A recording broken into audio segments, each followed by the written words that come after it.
నిజాంపేట మండల పరిధిలోని నస్కల్ గ్రామంలో ఈ అకాల వర్షాల నేపథ్యంలో పూరి గుడిసెల్లో నివసిస్తున్న కొమ్మట రాజయ్య, దేవరాజ్, తండ్రి నారాయణ, కోనేరు పోచవ్వ, గుమ్మల లక్ష్మి, అరటి రేణుకలను గురువారం లీలా గ్రూప్ చైర్మన్ కాంగ్రెస్ నాయకులు డాక్టర్ మోహన్ నాయక్ టాపర్లు అందించారు.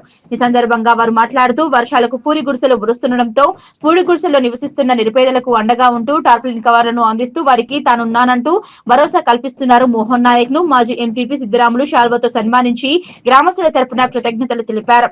ఈ కార్యక్రమంలో మండల యూత్ అధ్యక్షులు రామచంద్ర నాయక్, కాంగ్రెస్ గ్రామ అధ్యక్షులు శ్రీనివాస్, మెట్టు వెంకట్, రమేష్, రాజు, శ్రీనివాస్ నాయక్, సులేమాన్, దేవేందర్ నాయక్, బాబు నాయక్, దేవరాజ్ తదితరులు పాల్గొన్నారు.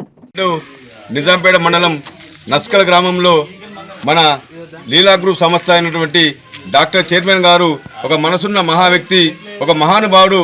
ఇలా వర్షాల నేపథ్యంలో మరి అనేకమైనటువంటి కుంభవర్షంతో అనేకమైనటువంటి ఇండ్లు మరి గుడిసెలు పూర్తిగా మరి నష్టం జరిగి అందులో ఉండలేని పరిస్థితిలో మరొక ఆపద బాంధవుల నేనున్నటువంటి గమ్యంతో వచ్చి వారికి పేదవారికి మరి సేవలు అందించడం చాలా గర్వకారణం.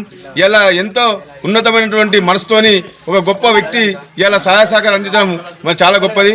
మరి నేనున్నానన్నటువంటి ఒక అభయంతో ప్రతి ఒక్క గ్రామంలోన ఇలా సేవలు అందించడం మరి పేదవాడికి అన్నగా నేను ఒక అన్నగా ఉన్నటువంటి బాసాడుతోని మరి ఉన్నటువంటి అన్నకు మరి ఎల్లవేళలా మరి నస్కల్ గ్రామంలో మరి ప్రత్యేకమైనటువంటి ధన్యవాదాలు తెలియజేస్తున్నాము. మరి ఇలాంటి సేవలు ఇంకా ప్రజలకు మరెన్నో అందించి మీరు ఒక ఉన్నతమైన స్థాయిలో ఉండాలని ఆ భగవంతుని కోరుకుంటున్నాను.